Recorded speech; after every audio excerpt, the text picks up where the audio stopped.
Hello, Aqua here again. Welcome to episode 49 of my beginner's guide for Feed the Beast. This is something that I've been reminded about on the forum that I've not actually done in this world yet, and that is making auto crafting of redstone energy cells and tesseracts. Now, we've had this set up in the corner for a while. There was a rolling machine there that I've taken away. Magma Crucible and a liquid transposer. I've actually switched them around. They were the other way around. This was the Magma Crucible. I've now switched them around. So the Magma Crucible's in the corner, and that can accept items from the top and it feeds out to the left. And then the liquid transposer accepts items from the right, so that accepts the liquid from the Magma Crucible, and it takes items in from the top, and it has this output set to that, so we can attach a ME import bus to the side there. So we're going to do that now. Next we want an ME interface on the top, and we want a couple of diamond pipes there and there. You can ignore that connecting to that shouldn't cause us a problem. So that's the actual setup of the machines. Now we need to make some craft patterns. I've added a couple of things into here, craftable, so we can craft energy cells, frames and tesseract frames in here. We can also energy conduit empties we can craft in here. We cannot actually do a full tesseract or energy cell yet, so we need to add that, but we'll do that in a bit. The patterns we need are the patterns that go in this thing. And because these are not straightforward crafts, these are machine crafts, we actually need the pattern that we want to be crafting to. So the first thing we need is, let's go the energy cell first. We need an energy cell frame, which I've just shown you we can auto craft. And we're going to want 40 redstone in there, because that's how much liquid redstone it takes to fill up one of these. And like I said, it doesn't show a pattern there because this isn't a standard craft. So we actually need a frame full, so that's a frame empty. We need a frame full in there, and there's our first pattern. We can add that to there, and now we need to do the same for the tesseract, so empty frame, and that takes 4 ender pearls to make it into an unattuned tesseract. There's our second one. And then the third thing I'm going to do here is 4 energy conduits, and I'm going to do 4 rather than 1 because these make it 4 at a time. 2 electrum either side of a hardened glass makes 4 of these energy conduits, so I'm going to do it 4 at a time, and each conduit takes 2 redstone, so we want 4 of there, 8 of there, and I've got no conduit in here. Let's grab a bit of conduit to there we go. Let's try that again. 4 of them, 8 of them equals 4 of them. So we'll only ever craft them 4 at a time, rather than putting single ones in here, because it makes sense. You're never going to use them as empties. You're always going to want to craft them into fulls. So you might as well do them 4 at a time, like so. There's our 3 craft patterns. They want to go into the interface here. There, and there. Now we've got them in there. All we need to do now is, when we ask for a craft of these, it'll send the items into there, and it'll push them into these pipes. All we need to do is feed the items the correct way. So our liquid transposer wants the actual physical items. So you see black's down, so in the black we want that, and that. That'll send them down, and green is that way. So green we want to send ender pearls and redstone. And then in this one, in the black, we want us to do the same there, ender pearls and redstone. Go down, and that's it. That's all we need to do. So all these bits can now go into there. We actually need a craft pattern to actually make the actual finished product now, don't we? So let's just go with an energy cell. So to make a finished energy cell, we need, I've got a pattern in my Mac for crafting the conductance coil. I believe this takes 3 of them and 2 of them. There we go. Redstone energy cell, and code that, and we can now throw all these bits in there. Go throw everything in there actually. Apart from my blank patterns, I want to keep them.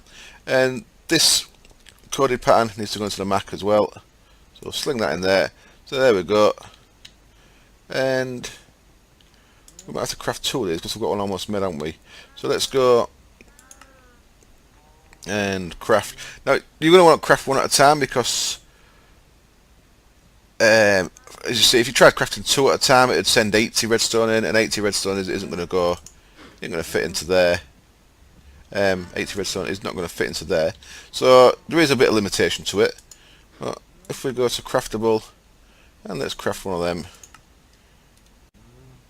Now, because I already had one made, we're probably not going to see anything in here. Yep, so let's get that one out of the way. Now let's craft another one.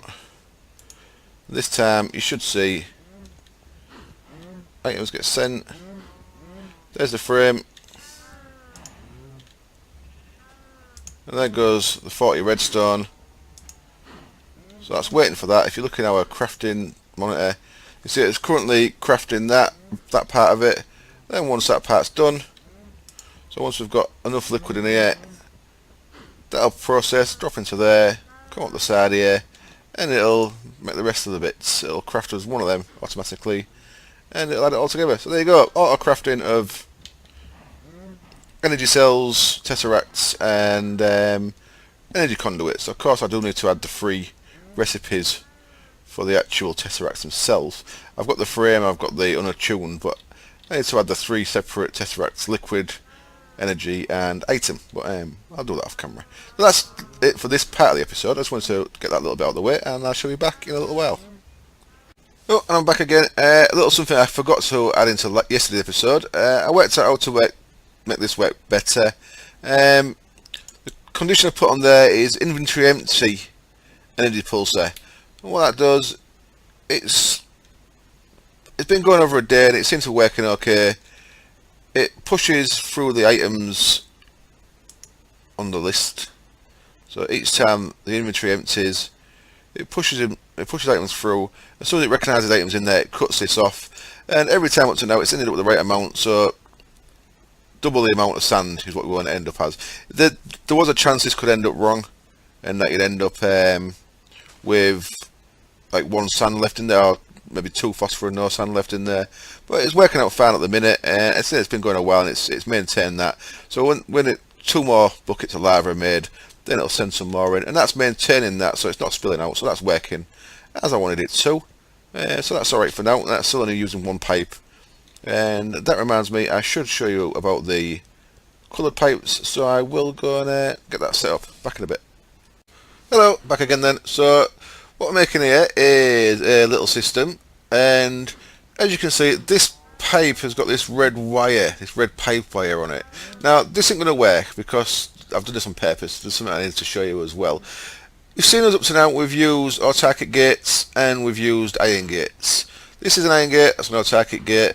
Now, if we look at the conditions on this, it's all the same conditions that are usually there regarding, I mean the conditions are dependent on what it's touching. So this is touching a chest, so you get the inventory conditions, and then all it can do is put a redstone signal on or off. That's all that can do. And then this again, all it can do, it can look at the inventory, it can look at the pipe, and it can do a signal, and there it can pulse or signal or off. But so these aren't good enough for the pipe wire. So let's take them back off. And if you shift right click, it gets rid of the wire first. In an empty hand, of course. Gets rid of the wire first, and then gets rid of the gate. First of all, I should really show you how to split the wire, shouldn't I? So the wire. So these are all assembly table stuff. So let's just click a bit of wire there. So we've got a wire back on there. So let's have a look how to make this. Make this, it's, oops, press U instead of R. Make this assembly table, 1 bit of redstone, 1 bit of iron, 1 bit of red dye. I'll get you 8 bits of red wire, and there's different coloured ones there. Look, there's blue, there's green, and there's yellow. Now some of the stuff you make will use all these. The more advanced gates, let's look at the diamond AND gate, for example. This is the diamond AND gate there. It uses all 4 colours because it's got 4 conditionals on it. What we need to make, first of all, is to make the wire, and then what we need to do is, as well as the wire, we need to upgrade. So we've been using gates and autarkic gates, the basic ones. What we need to do is upgrade to the next version, which is AND gate, so iron AND gate, or autarkic iron AND gate. So let's see for that, all we do is, the difference is, our redstone chipset is combined with a red pipe wire. Now if we look at the other gate, that was a redstone chipset put back in the assembly table. This is a bit different. It takes the iron chipset, which is redstone and a bit of iron, and you combine that with one of your pipe wire, and that gets you an AND gate. Same for the autarkic gate. The autarkic was simply one of them basic gates with a pulsating and an iron, and the AND gate is one of the iron AND gates with a pulsating and an iron. So it's pretty the same, it's just the next step up. Then of course your further steps, which add more conditions, add more wire colours. So your gold has 2 wires, and then your diamond has 4 wires. Pretty straightforward. So what I've done is, off camera, if we go back downstairs, so there's our assembly table where I made them, and I've made, so there's our basic ones, there's our gates and autarkic gates, and because you can see at the minute I've got the things in there, it's got gates, it's got iron gates, so, and it's got iron chipsets and pulsating chipsets, so I could make normal autarkic gates, or I could make the iron AND gates. I've got 2 of each, so I made 2 autarkic iron AND gates, and I made 2 iron AND gates. What we could do now then is, we don't need 2 of them actually, we just need 1 each of them, so let's put them back there, we can put them back in there, and we can put that spare bit of wire in there, stop that crafting. So let's store all our shit in there for now. What we can now do then is, with our iron AND gate, if we click that on there, if we look in there, first of all you'll see that there's 2 conditionals. So that's what the pipe, that's what this does, it increases it to 2, and then the gold will be 3 and the diamond is 4, so you can add more conditions by having better gates. The other thing we can notice is on our output there, we can have red pipe signal, because it recognises there's a red pipe on the wire, so we can have a red pipe signal there.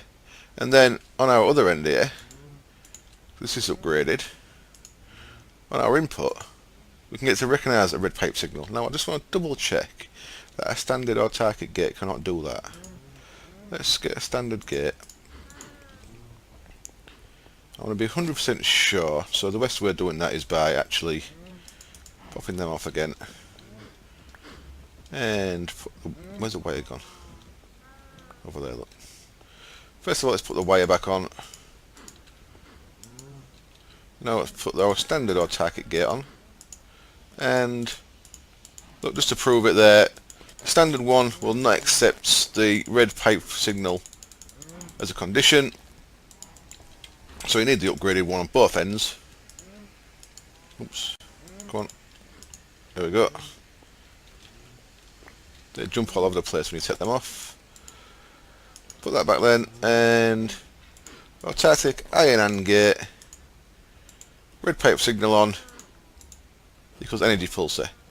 So what we're doing here, instead of having a condition on this chest that starts energy pulsar going, what we can do is we can set a condition down here on this gate that has an output of a pipe signal, which then sends a pipe signal down, which then triggers this gate because this is asking that for the input. So basically we can use what's in this chest to control that. Make sense?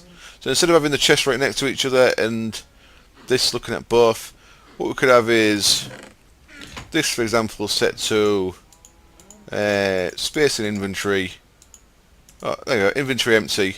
And you see when I changed that condition there, the red pipe went on and it's turned that on. So if we now put an autarkic gate in there, for example, because this red pipe's on, that means that's pulsing.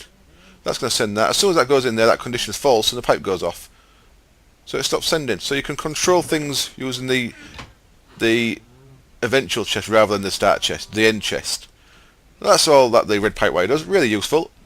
And of course the other bit is you can add extra conditionals in. So if inventory empty and redstone signal on, red pipe signal on.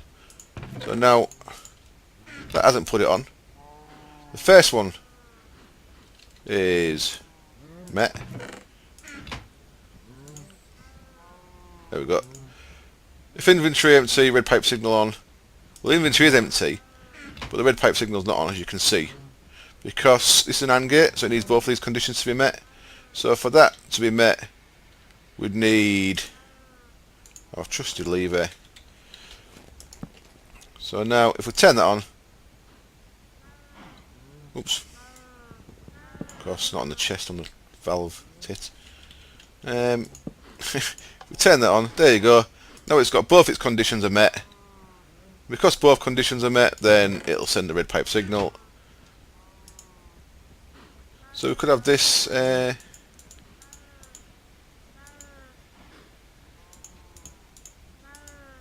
we go.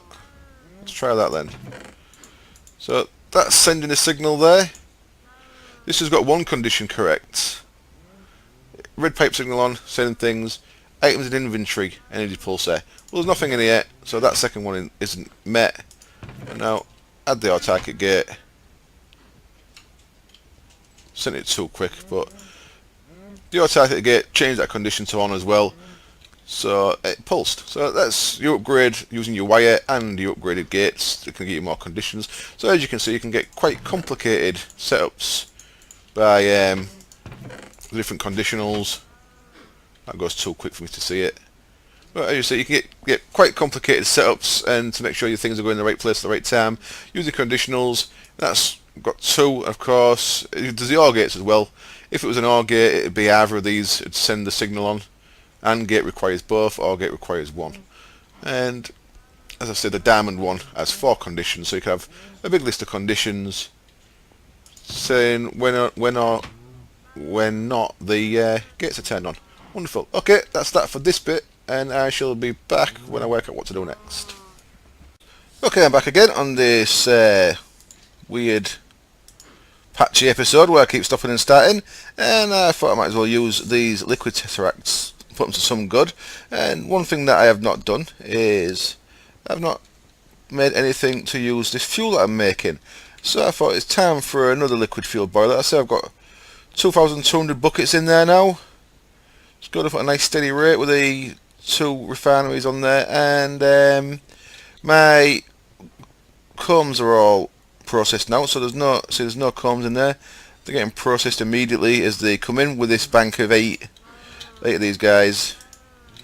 It's covering that pretty nice, and I had cocoa combs that had nowhere to go, so I put them in there. That seems to be working fine. That it puts in from either of them whenever it can, so that's all good. Processing everything, see, most of these are empty. When I had 8 things in at a time, this was getting a little bit full on a couple of them, but it was alright. It was alright. So I can leave that there. That's obviously not pulling any power when it's not doing anything, so it doesn't cost me having all that there. It's once it's set up, and now I've got a massive amount of centrifuge capability for any combs that come in, any more bees that I had. It's all good. Another thing, I run out of, see there, the combs are coming in and flashing back out again straight away. I got rid of the backlog of frames, just to remind you. So these now are both set onto always craft. So whenever any of these downstairs need a frame, it'll craft a frame and add it in there. That's all good. So here's my base, my second liquid boiler. 9 of these liquid fireboxes, same as before. Let's have a quick look at them. Just to remind you, they're iron bars, furnace, fire charge, bucket steel plates. So steel plates rather than iron plates for this one. Was it iron plates for the steam for the solid boiler? I don't quite remember. And then we need 36 of these. No, we need 72 of these steel plates. So make our 36 high pressure boiler blocks, if you remember. So it's just a case of slamming all them up there, and oops, not like that. Then we've got a second boiler ready to rock, and we can pretty much not double our power because of the solid fuel, but we can add a lot more power. So that it's going to need a liquid tesseract underneath to fill it with water. With the same pattern on the side here as that, so it's going to start getting messy in it. I have to move a few things around, I believe. That ain't going to fit, is it? So that this room really is small. I also, if you look in there, I've got 1 slot left, so I need to upgrade this. So it's going to become a 5x5x5, which means it needs to be 1 wider each way, 2 higher. So it's going to take. I have to move all of these to fit that in. I'm going to move these pipes. There's going to be no room left in here at all. It's going to be fun. I like fun. I like no room and I like fun. So all good. All good. I should probably turn that guy around and have this on the side there. It'll give me more room up there. First thing to do is get water to this, obviously, so that could be an issue in itself. Let's go downstairs, see if we can get a tesseract onto there nice and easy. Well, what I'm going to do is actually I'm going to put 2 tesseracts onto there. And we can't actually fit higher onto here than as I'd like to. So I believe that's the middle of that one. Screw it, let's do it from above, it's going to be easier. Oh shit, damn thing. I should get rid of that because I keep forgetting it's there. Right, easiest way of doing this. Let's break them blocks. There and there. And liquid tesseracts. 1, 2. And I'll get some smooth basalt to fill them holes up. One of these wants to be set to water. Oops. Turn that off. Receive only. So that's filling up with water. Nice. Let's see if this actually drains these pipes. Yeah, see it is dropping the pipes level a bit there.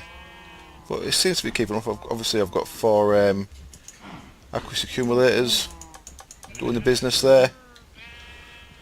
Well, it looks like it's keeping up alright when it's even... And obviously it's going to be pulling a lot when it's trying to fill a boiler, so... Remember that water there is supplying all my water needs. This one's going to be a new channel. So 1, 2, 3, 4, 5, 6 with channel 7. And it's going to be fuel. And we want to disable that. And want that to receive. And we're going to need 1 more liquid tesseract. So I've added the recipes for all the tesseracts into here. Have I not added the energy one? Oh, I have yet. Liquid tesseracts getting crafted. The energy one, by the way, we haven't used yet because we had need to. The energy tesseracts just work the same as the other ones that send power. What they do have though, they have a 25% energy loss. So the amount of power we've got now, my next quarry, because I haven't started a quarry for a few days, my next one I'll probably just use energy tesseracts because I can afford to. And I'll have it I'll have 1 redstone energy cell dedicated to it. I'll just put them up there to fill them up, by the way. I'll pretty much have an energy cell with a tesseract, put in 100 MJ a tick into the tesseract, which means 75 MJ a tick will go to the quarry. And I want to mess around with the steam engines that we use to start it all up with. Steam engine works very well, but now I suppose I've got the power, especially once I've got that third boiler going. I could do things a lot quicker I could make it quarry a lot quicker, should I say, by giving it a ridiculous amount of power. So what do we want to do here? We want to where shall I have this? I'm going to have it there. So I'm not sure exactly how these GregTech tanks work on the output, but let's go like that. Let's have our tesseract there, out of the way, and it wants to be fuel. I'm going to disable that. I'm going to have that to send, and I'm guessing this needs power, so we're going to need a lever on there. Do you need a lever, Mr. Valve? And will you cause any problems being there? You shouldn't do. Should be fine. There we go. That's going to put power into that. So now we've got another boiler on the go. That's going to start its warm up, and as you can see there, 233 buckets to warm up and 12 buckets an hour. So keep that one running on fuel. And I'm going to cut camera, change that around, wire this up with the producer and consumer exactly the same as that, and get all this added into my power network for crazy amounts of power. Back in a bit. So there we are, pretty straightforward, exactly the same as that one. Steam consumer and a BC producer up above that you can add. You can't see because it's surrounded by stuff. You can just see the back of it there. Energy cell on either side, pipe in into various places, and we've got a massive amount of power coming through. We haven't actually got steam producing yet because these don't produce until they get to 100 degrees, and I see it's at 83. Once it's 100 degrees, that'll start producing steam like the rest of these guys, and there we go. It adds more power to our system. Now, as far as I can tell, I think these are unlimited, so that means 1, 2, 3, 4. We've actually got 5 energy cells putting power into these lands, which is pretty crazy. It's we've got a lot of power capacity in the lands now. I love how messy it is down here. It's ridiculous. Another thing I'm going to do while I'm here is something else we need to deal with, and it's going to take another liquid tesseract, and this one wants to be set to the tanks channel, and send only, and I'm going to need one more bit of liquid duct for this. I forgot to get a bit. Turn that there, put a lever there, like so, and yeah, I need one more liquid duct because I forgot to grab one. And this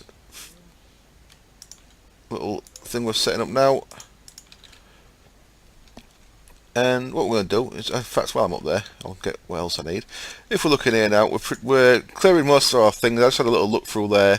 We've got 5,000 oily propolis to get through still in the two distillery, in the 2 refineries down there. Most of the things are getting dealt with. What I need to do is start dealing with this petroleum propolis. So I need one of them. And how we deal with that is that gets put through another squeezer. So we've got, there we go, that'll start squeezing that stuff, and that's getting put into this line. But this is why I need another bit of liquid duct, because this ain't got nowhere to go. So if I do that and connect it there, then this tank becomes another biofuel tank. So we've got hydrogen, deuterium, tritium, and now biofuel along this line. Liquids everywhere, and that, like the rest of the stuff, should run forever. I've got an issue there, haven't I? I've got another propolis issue there. I need to pipe that back into this, so I'm going to need an import bus and another ME cable. Let's go grab them real quick. This thing I mentioned yesterday, by the way, of course I could move that tesseract to the side, and that would put things into this side and it'll work better. See, that's full at the minute, so I actually need to manually, the way I've got it set up badly, I need to manually just turn this off, to turn that guy off. There we go. That'll stop producing them until we need some again. But I could of course deal with that better by having the tesseract on the side or piping it into the side. I ain't got no room and I can't bother to change it all, so that stays as it is for now. It just fills the stack there instead of filling them up. So the condition doesn't work properly because the condition, it thinks there's room so it can put things in, even though the things don't get put in, they get lost somewhere between that and that. I think they get annihilated because it thinks there's a valid inventory but it's not going to it. I don't know. It don't work exactly correct. That's all I need to know.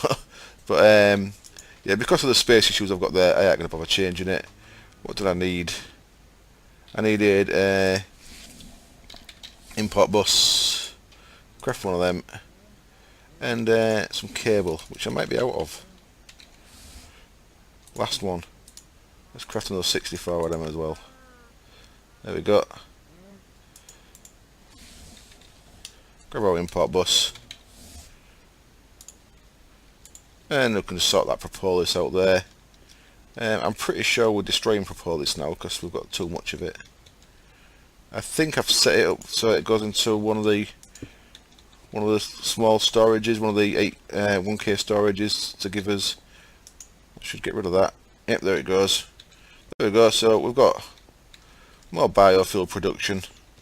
Now I'm not sure how much biofuel 2Bs is going to produce. 2B certainly produces enough fuel for the. There we go, got steam in there now as well, look. That's actually producing. 2Bs is definitely enough to produce enough fuel out of the oily combs. I'm not sure if there's enough biofuel, probably not.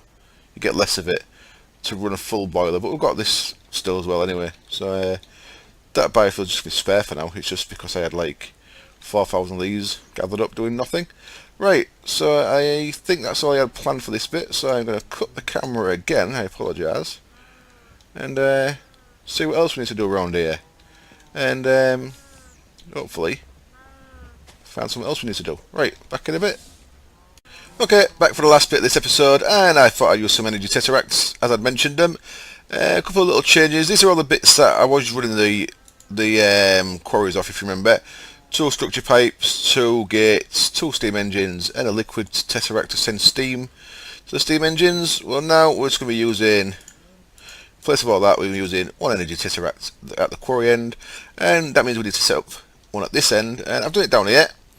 And what I want to do is I want it to turn off this same signal. I'll turn that item tesseract off. So I'll put a redstone energy cell there, which means with a bit of jacketed wire there, and the energy tesseracts there. And I want to keep this on enabled low because I want the actual energy tesseract to turn off when we send a signal to it, because when we send a signal it's when it's overflowing. So it's going to call that quarry, and this one is going to be the send. So that's going to take power from there. That one's disabled, so that one will always put power into this, but this will only send power when there's no signal on. So if this gets full, the alarm goes off, that tesseract stops. So that's, remember, that's set on enable low. So that'll stop things coming in from the other end, and this item tesseract, energy tesseract will stop as well, which will send stop power going to the other end. So now it's got to go to the other end and put the other energy tesseract down. And I've cleared out a bit of space here using the filler, like I usually do, to get it going a bit quicker. So now all we need at this end, and this is the simplest way I know setting a quarry up, and that's not a liquid tesseract, I didn't want that at all. Energy tesseract there, set that to quarry. Doesn't matter what we set these to. Well, I suppose we could send that to send only. Oops, receive only, should I say. And that one at the top's set to ME in. We can set that to send only if we want. There we go, that's all it needs. Is the quarry itself, the energy, and the item tesseract. And the power that this can take, it's putting an 100 MJ tick at the other end. It's going to get 75 MJ tick out at this end because of the 25% loss. But at 75 MJ tick, you'll see the quarry will run at incredible speed. Well, a pretty damn good speed. I think 46 is the max it can take. So I've heard conflicting data. I've heard people say it can take 100. But, I've heard people say it's 46 is the max. But as you can see, it's making the frames pretty damn quick. And once it's made the frame, it should see how quick it starts quarrying. So I'm going to wait a little second or two for that. So while we're waiting, Joseph sent me an example of using wireless redstone to control the portal gates that I was using yesterday. I've not actually set that up, but yeah, it's a good idea. You can use the wireless receiver and the remote control button to actually... Okay, you can't see the portal spawner through the window. There's a portal spawner just to the side of there, isn't there? You can't actually see it. You could use a remote control trigger to just trigger the other end. So you could use portal gun to set up the blue side, for example, a standard portal gun. You could set your blue side anywhere. You could have your orange side set on your portal spawner back at your base. And whenever you're going to step through, you could put your blue side down, put a gate somewhere, and then trigger the remote control and go through the gate, and it'll trigger the other end because of the wireless redstone at the other end.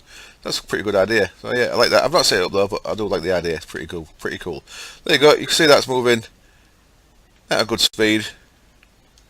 So obviously, just trying to get to its start point. There we go.